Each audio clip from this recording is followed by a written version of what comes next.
ኤርትራዊቷ የቁንጅና ውድድር ላይ ሪከርዶችን እየሰባበረች ትገኛለች። አነጋጋሪ ሆኗል። ኢትዮጵያን በዚህ ውድድር ላይ እየተሳተፈች ነው። ሩት ይርጋለም አፈሳው በዚህ ከቀጠለ ለምን ዝናቴ ጋር ሊጤን እያቦከው እሷን እያገዝኩ ለምን እዚህ አልኖርም? ጎጃም አበበታል ቁምዳ ሰካ ወድጄሽ መጣሁኝ አንቺን ብዬ ለሳቅ ለጨዋታ ለመማር ከመጡ አሽሩካ ቻናል ገብተው ይቀውጡ የምላችሁ የናንተ አሽሩካ ነኝ። ወደ ዩቲዩብ ቤተሰቦች ኢትዮጵያ ኤርትራውያን ባላችሁበት መልካም ሁሉ ይሆንላችሁ። እግዚአብሔር ይመስገን እኔ ሰላም ነኝ። ዘና ፈታ ያላችሁ ቁም ነገር ታገኛላችሁ። አዲስ የሆናችሁ ሰብስክራይብ እንድታደርጉ በትህትና ጠይቃለሁ። ሌሎቻችሁ ደግሞ ላይክ እጥረት በጣም ስላጋጠመ ቪዲዮም ሌላ ሰው ጋር መድረስ አልቻለም። ላይክ ስታደርጉ ቪዲዮም ሌላ ሰው ጋር ይሄ ነገር ተመችቶኛል ማለትም ነውና የተመቻችሁ ላይክ ሳታደርጉ እንዳታልፉ። ሁላችሁም ላይክ ብታደርጉ ደስ ይለኛል። ከልብ አመሰግናለሁ። የሰማችሁኝ እንደሱ ነው። ቲቪም የከፈታችሁ በስልካችሁ ወይም በሪሞታችሁ እንደሱ አስደስቱኛ። ይመቻችሁ። አሽሩካ የምርጦች ምርጫ ይቀጥላል። ዮማሪዎስ ሌላ ገራሚ ስራ ይዞ መጥቷል። ይሄ ዘመናዊና ባህላዊን አቀላቅሎ ፈታ እያደረገን የሚገኝ ልጅ አሁንም ጠብቁኝ እያለ ነው። እስቲ ግባልና የለም ጎጃም አበበታል ቁምዳ ሰካ ጣና ዳር ላይ ጉምብል ከአገር ልጅ ጋር ታስፈልጋል አባሽ ነጭም ሱሪ አንቺን ከአንገትሽ ላይ አልቦንድሪ ጎጃም አበበታል ቁምዳ ሰካ ጣና ዳር ላይ ጉምብል ከአገር ልጅ ጋር ታስፈልጋል አባሽ ነጭም ሱሪ አንቺን ከአንገትሽ ላይ አልቦንድሪ ወድጄሽ መጣሁኝ አንቺን ብዬ አንቺ ሻድርሻል አንቺዬ ነኝ ታታሪው የጎጃሙ ራፐር አመሳቴም ከናጅሬው ሰፈር ታውቂኛለሽ ማውቅሻለሁ ዘንባባው ስር እጠብቅሻለሁ ባህር ዳር ከጣና ዳር ነው የኔስ ውሎና ዳር ባህር ዳር ከጣና ዳር ነው የኔስ ውሎና ያበደ ስራ ብየዋለሁ። ያበደ ስራ ጎጃም አዘነ ሳይሆን ጎጃም አበበ ተብሎ ይጠራል። አባቴ ባህልን አክብር፣ ባህላችን እናክብር። ዮማሪዎስ ትችላለህ። ባህልን የሚያከብር እናከብራለን። ባህላችን ኩራታችን ነው። ይቀጥላል ወይ ይቀጥላል። ሰሞኑን ያው ኢትዮጵያ ውስጥ የአፈሳ ነገር አነጋጋሪ ሆኗል። ወጣቱም ተቸገርኩኝ እያለ ነው። አፈሳ የማይካሄድበት በደሴ፣ በጎንደር፣ በባህር ዳር፣ በአዲስ አበባ፣ ቢሾፍቱ ይልቅ እሱን ተውትና ቃሉን ይንገርን የሚያበቃበት ከዛም በኋላ ልውጣ አንተ ተሰቃየን እኮ ይታሰብልን እንጂ ትምህርትም ሊጀመር እና እንደዚህ አድርጎልኝ ከማለት ግን ራሱ ቀልድ ወደ ቀልድ ገብቶበታል። ለምን መጨነቅም ችግር ሆነ። ቦካ ያደረገ ይሄ ደግሞ ያው እኔ ሴት ነኝ በቃ አፈሳ አይመለከተኝም አትያዙኝ እያለ ነው።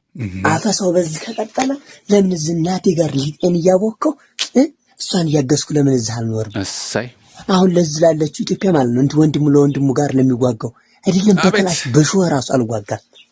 እንዴ የዝናቴን እንደዚህ እየረዳው እዚህ ቤት ይቆጫል። አሁን ደግሞ እንደምታየው ጠጉሬን ተላጭቻለሁ። እንዴት ታሳድጌ በቃ ሴት ምን ቢያቅተኝ ሴት ማስመሰል አቅተኝ በስታይል እንዲም ያመለጥናቸው ነው እያሉ ነው። እሺ አራድዬ ልጅ ግቡ። ይሄው እየወጣው ነው ይመስለኛል። አለባበሴ አስወግደ አለባበስ ሱባናችሁ ነው እየወጣው ነው ፋቢያ ጨርሻለሁ።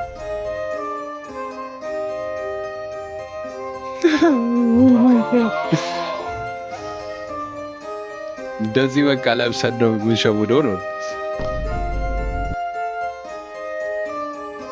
አይ ክፉ ጊዜ ሰብ መራር እውነት። ይሄ ደግሞ ናገባ አፈሳ ነው ምናምን ብለው ሲነግሯቸው በአዳማ ወጣቱ እንዴት እንደሚሸሽ ኦልሬዲ ለምደውታል። ተመልከቷቸው።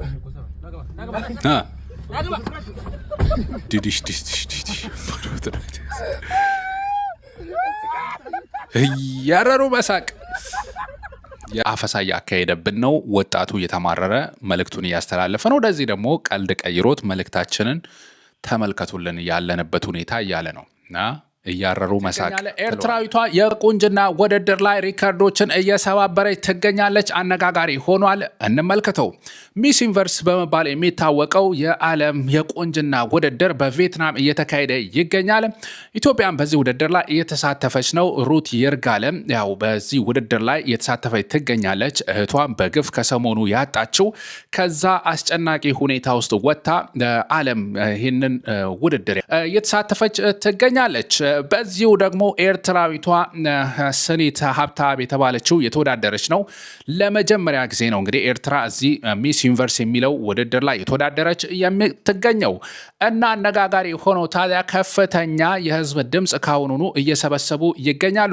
በዚህም ኤርትራዊቷ እስካሁን በዓለም በአንደኛ ላይ ያስቀመጣትን 150,000 ድምፅ በላይ በአንድ ቀን ውስጥ በማግኘት ነው እንግዲህ ሪከርዱን የያዘችው። ኢትዮጵያን የወከለችው ሩት ይርጋለም ደግሞ ወኩላ ከአፍሪካ 7ኛ ደረጃን ይዛ ወደ 22,000 ድምፆች በላይ ሰብስባለች። ይህንን ቪዲዮ በማቀርብበት ሰዓት ነው እንግዲህ ምነግራችሁ። ምናልባት ይህንን ቪዲዮ እናንተ በምትመለከቱበት ሰዓት ድምፁ ውጤቱ ሊለያይ ይችላል። እሱን ታሳቢ እንድታደርጉ ነው።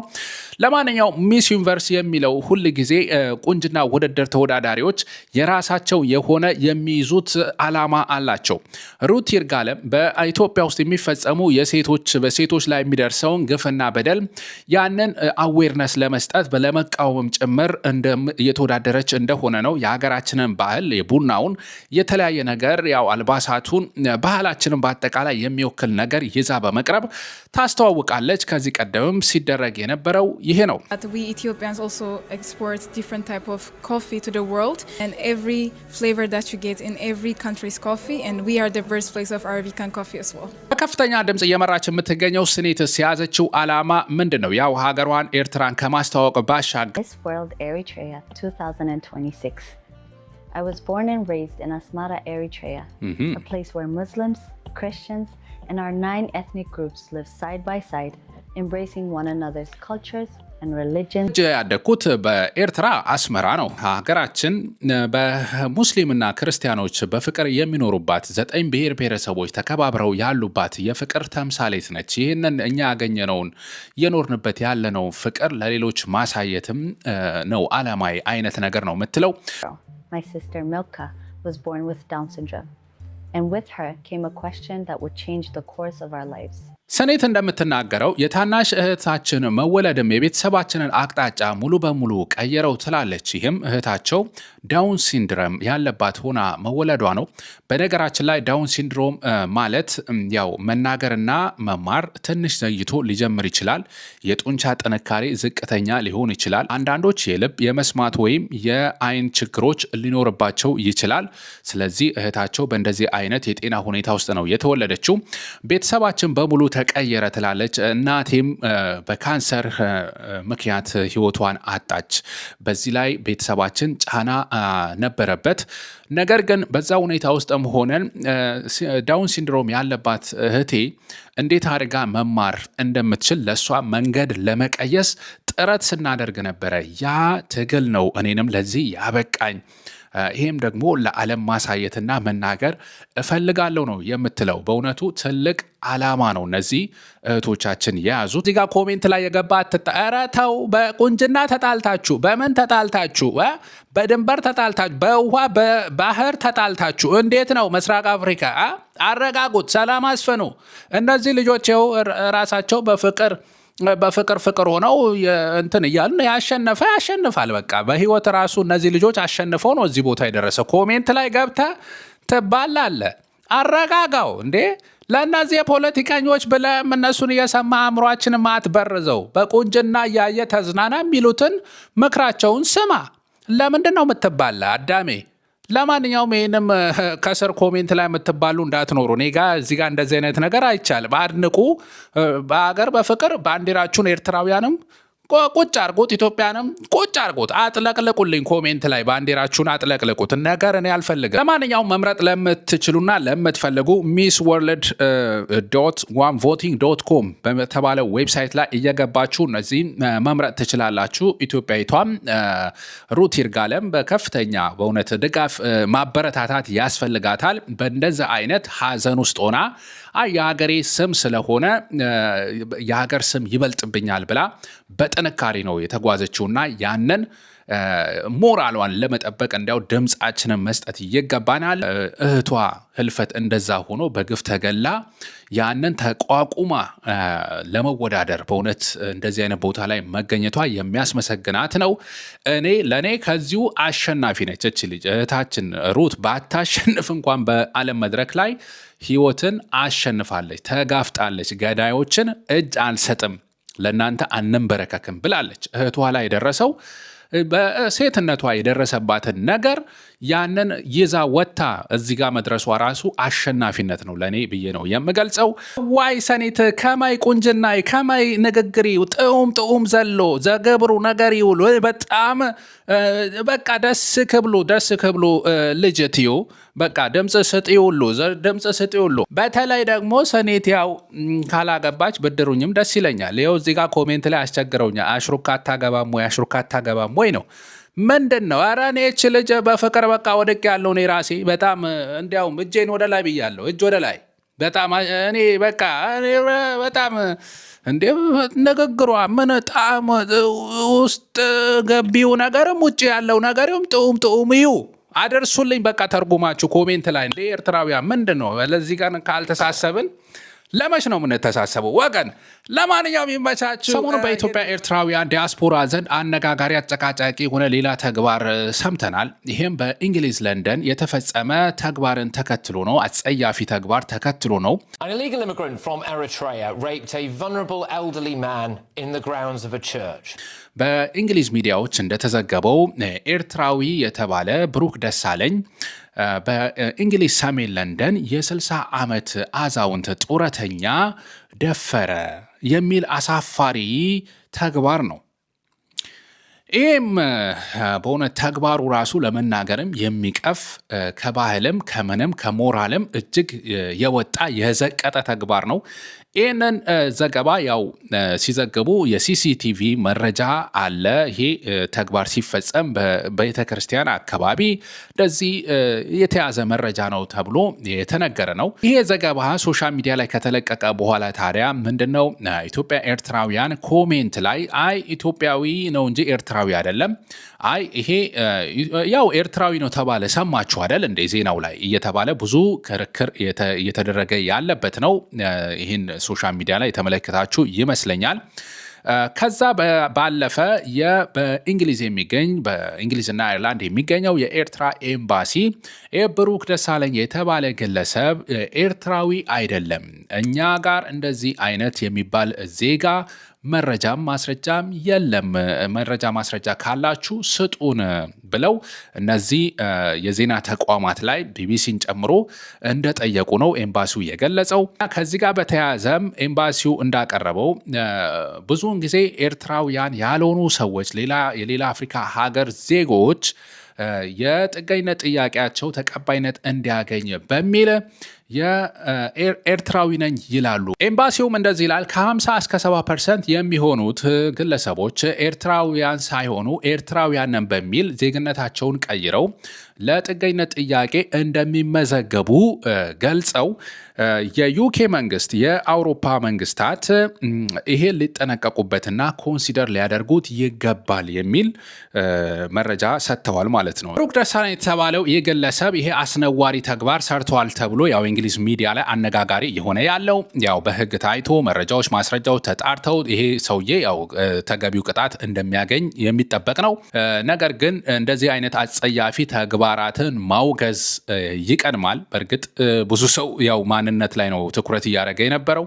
አጸያፊ ተግባር ከባህል ከሃይማኖት እንደዚህ አይነት የዘቀጠ እንደዚህ አይነት ተግባር ሲፈጸም የኢትዮጵያ ኤርትራዊ እንደዚህ አይነት ተደርጎ ሊሳል የሚችልበት አጋጣሚ ይሄንን አጸያፊ ነገሩን ማውገዝም ነው እንደ ማህበረሰብ ያስፈልጋል ብዬ አስባለሁኝ።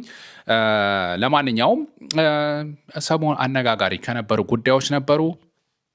እግዚአብሔር ይሰውረን በእውነት አጠቃቀምና የሶሻል ሚዲያ አጠቃቀምና የልጆች ሱሰኝነት ጉዳይ አነጋጋሪ ሆኗል። በዚህ ሜታ የማርክ ዙከንበርግ ካምፓኒ በታሪክ ታይቶ የማይታወቅ ከፍተኛ የተባለ ቅጣት ይጠብቋል እየተባለ ነው።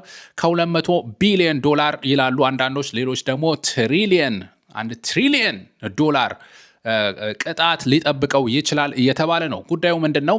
ያው ሶሻል ሚዲያን በተለይ ፌስቡክ እና ኢንስታግራም ሆን ብለው ታዳጊዎችን በተለይ ሱስ እንዲይዛቸው እሱም ብቻ እንዲጠቀሙ የሚያደርግ አድርጋችሁ ነው አፕሊኬሽኖቹን የሰራችኋቸው።